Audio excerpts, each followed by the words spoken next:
Hey, I'm Chance. We're here with another game table adventure. Right here I have the Player's Handbook for 5th edition Dungeons & Dragons. And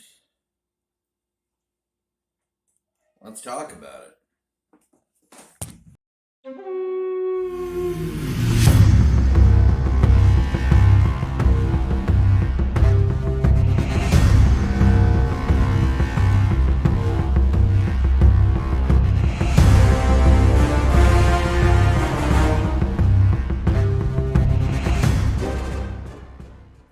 Alright, so as you can see, the cover art's pretty good. Now, D&D 5th edition, it it's very simplified. It's like a simplified 3.5. And that's not a bad thing. Replacing everything with proficiency bonuses instead of skill points, feats every certain amount. And here's character advancement. As you can see, it's changed quite a bit. Low end XP versus high end XP, but the game only goes up to 20th level, period. And I don't know why they have it broken down like this. Oh, it's for the proficient. No, it's not. I have no idea. But it's interesting.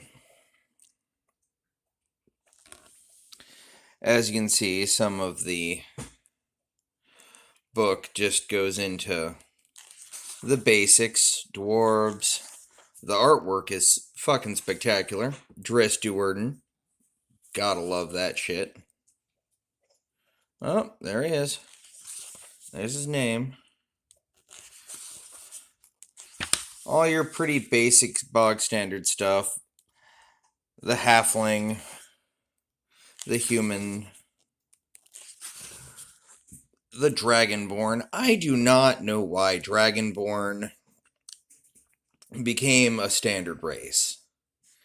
They originated in Races of the Dragon. I did not care much for them. They've kind of gotten away from their original lore. Now they're just dragon people.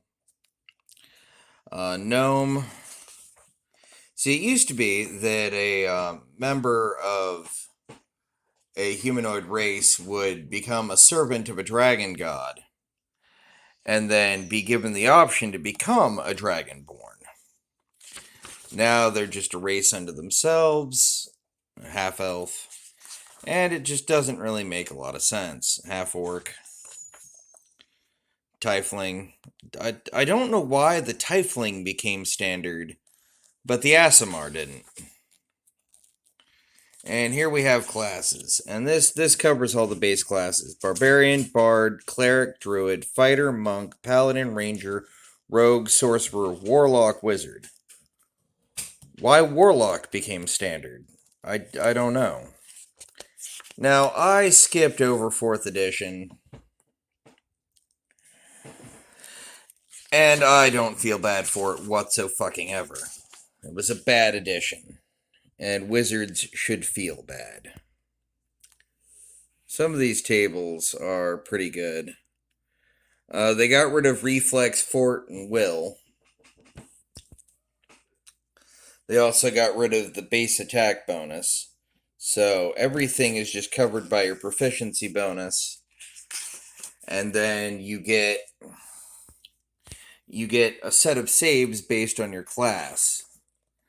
For instance, let's see. Class features, proficiencies, saving throws, wisdom, charisma.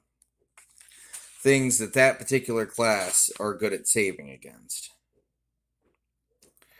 It's a fundamental change in the way that the game works. And I don't necessarily mind it. Just look at some of this artwork. Classes have both become simplified because you've got your abilities. And see, there are a few things like the ability score improvement. Now, normally, in 3.5, this would say things like bonus feat or something like that. No, here we have ability score improvements, and those are when you can take a feat. Great artwork, though. Now there's a crazy cat lady. Fucking tiger. Bring out the tiger in there. Alright, sorry. But fucking, the classes are... Fighter, I think, is the one that has changed the most. In 4th edition, it got a bunch of combat powers that were pretty much the same things as were done in your bog standard video game. 5th edition, they seem to have cleaned up that. You don't see anything about encounter powers or daily powers or any of that. So as far as the game goes, it plays a lot better. And the artwork is just fantastic.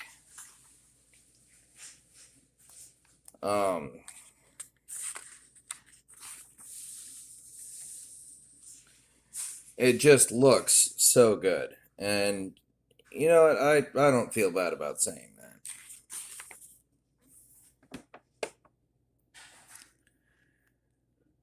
that.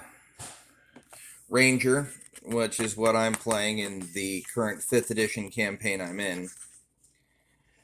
And Rogue, another class that I typically play.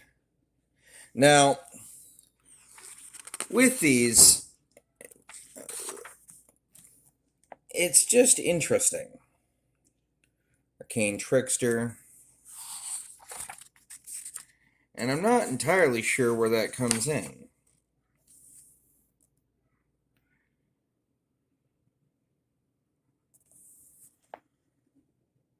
Rogue Spellcasting.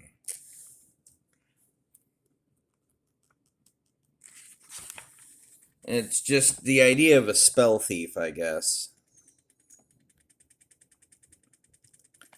Now, I haven't played 5th edition as extensively as I've played 3.0 or 3.5 or even 2nd edition.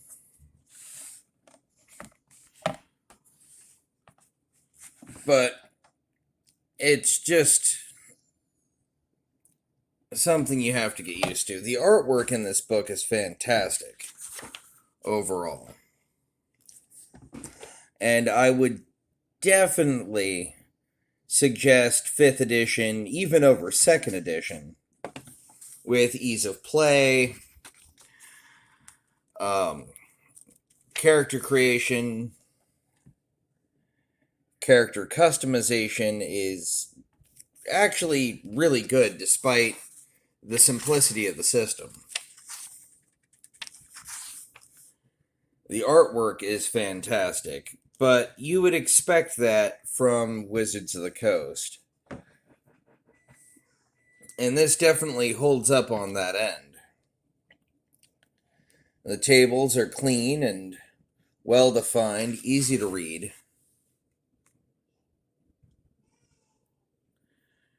Dwarvish script, Elvish script. It's all very well done.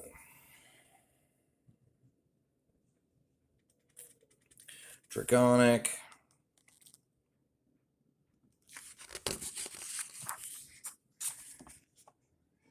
Now, the core setting for 5th edition is Forgotten Realms.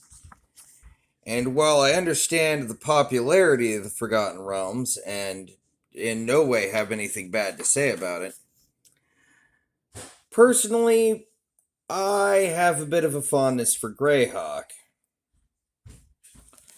And think that it might have served a little better, but with games like the Baldur's Gate series and other video games reaching massive popularity set around the Forgotten Realms, I can understand why they would choose to use the Forgotten Realms as the core setting. up to and including the Forgotten Realms based Magic the Gathering set. I myself have a deck that has Dris Duerden in it. Yeah, yep. I'm a D&D guy. And when I see cool stuff, I tend to buy it. Now, this is again from Richard Clemens' collection. And giving him a shout out here. The book is in supremely good condition. I love the way they've depicted the coins. They're not so standard. You think of gold and silver and copper, and you think coin. But you don't necessarily, you always think of round coins. And the idea that they might not be round because this isn't Earth is pretty cool. Now, here's something they did with armor that I both like and dislike. They got rid of max decks, they got rid of check penalty, spell failure, and all that. But now you've got it kind of sets your AC for you. So 11 plus dex modifier. 11 plus dex modifier. So instead of going armor bonus 1, yeah, or dex modifier max 2, dex modifier max 2. And see, shield just gives you a plus 2. So for a guy in full plate with a shield, it'd have a 20 AC. Or mithril armor, which I believe lowers it down one category, yada yada yada. It would be like 18 plus dex modifier max 2. So max of 22. And stuff like that.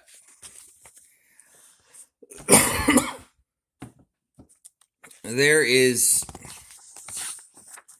not a lot to be desired, but they could have done a little better with this. Weapons have been simplified down also, which isn't necessarily a bad thing. Adventuring gear.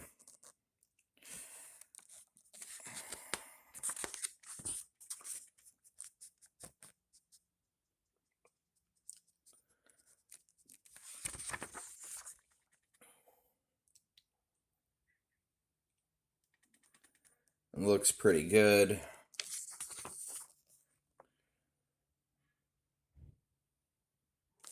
The book has a lot of what I would call flashy artwork. Almost too much artwork. There's so much to get through here and so much to show you guys. Customized options, multi-class characters, and spell slots per level. And it's just a lot.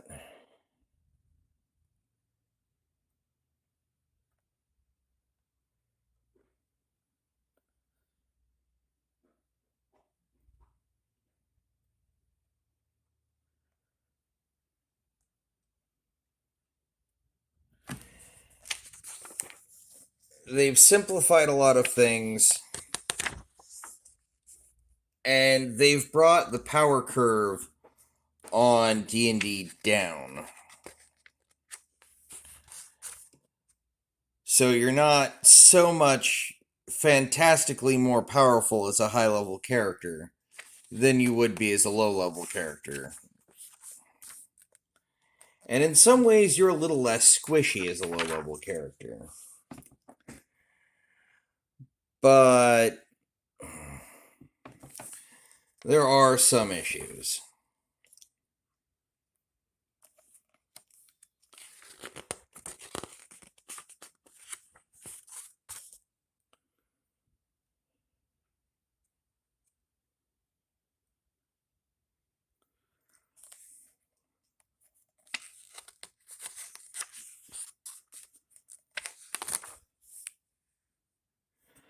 I don't know.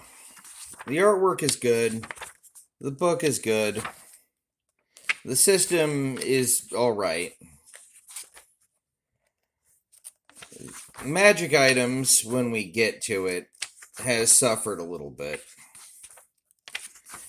And that's purely because spells have pretty much maintained their same format since basic.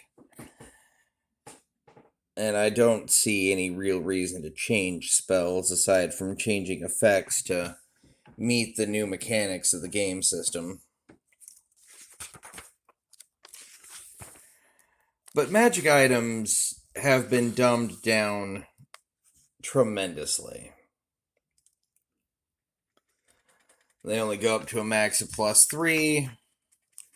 There is a hard limit on different kinds of enchantments to increase the power of weapons.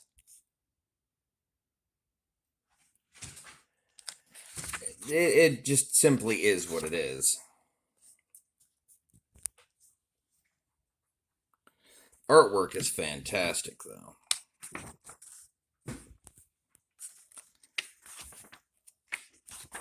Let's skip a little past spells, though, and see what else there is to see. Oh, another nice piece of artwork. Couldn't skip that. There's almost too much artwork. Like, they needed to make the book heftier, worth the price point that they were putting it out for, and just filled pages upon pages with artwork.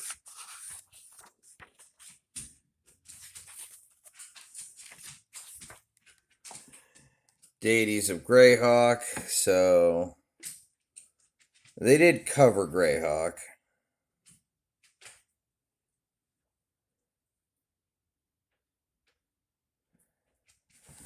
And Deities of Dragonlance.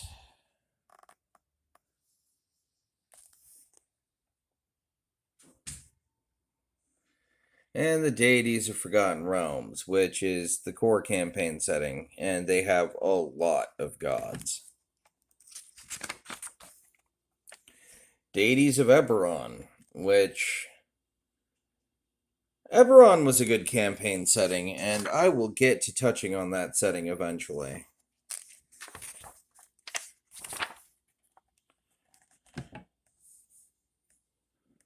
This is a map of the plains, so to speak.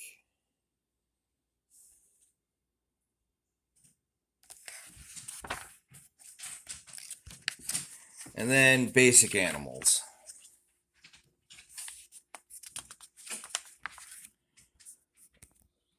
Which, as you can see, stat blocks have been way shrunk down. This is nice and easy for DMs and players to be able to reference things really easy.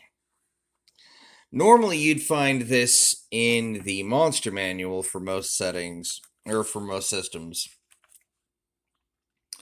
But here they went ahead and put it in the core book. And that's not a bad thing. Pseudo dragon, I don't know how that's just a regular animal, but tiny dragon, neutral good. And they put some basic monsters in here, like skeleton, sprite, warhorse, zombie, wolf, tiger, and then you have your basic stuff. But wait, let's see. At the back end, we have the character sheet. Now, if you were an idiot, you would use the character sheet in the back of the book for the one time you could.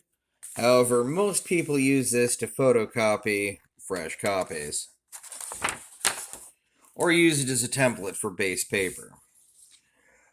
Arm yourself for adventure. The Player's Handbook is the essential reference for every Dungeons & Dragons role player It includes rules for character creation and advancement, backgrounds, and skills, exploration, combat, equipment, spells, and much more. Use this book to create exciting characters from among the most iconic D&D races and classes.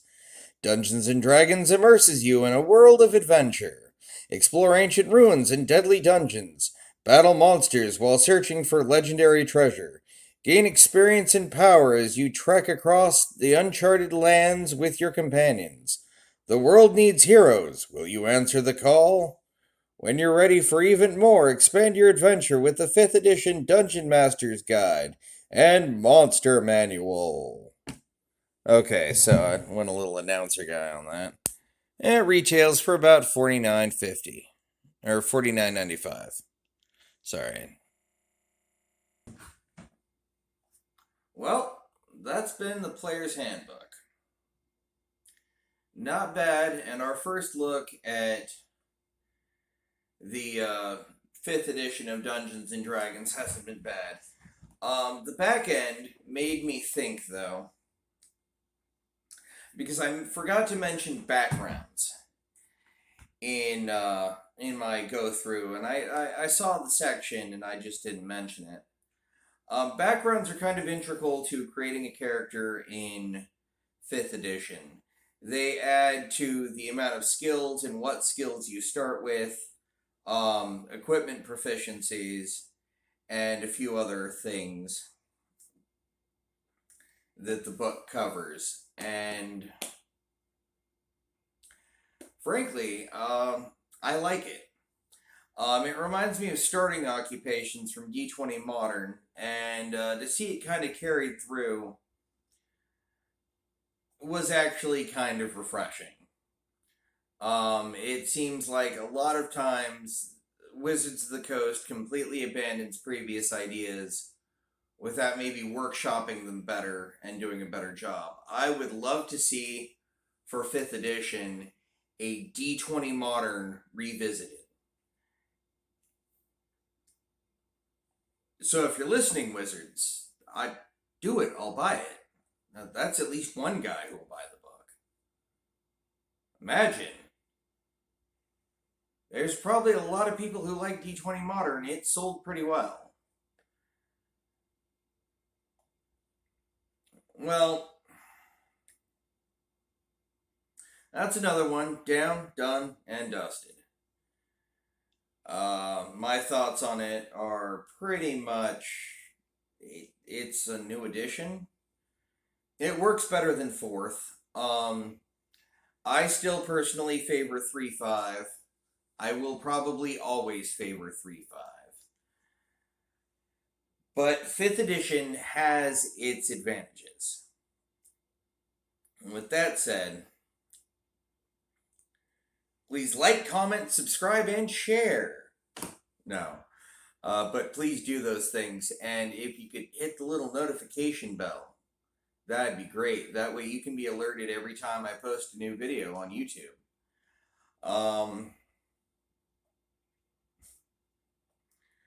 Yeah. It's good. And I like this book. The artwork is fantastic. The value, what they give you. This, you could run a campaign entirely with what's in this book. You'd have to put in a little more effort than usual, because you'd have to create all the villains, probably using character creation, because the animals aren't gonna, the animal section and what few creatures that are in there aren't gonna really tide over a campaign. But you could do it. It's completely possible. And for that, the $50 price point isn't bad. Now, you have to remember that the 3.5 Player's Handbook retailed for around $35. So, even though this is several years later, the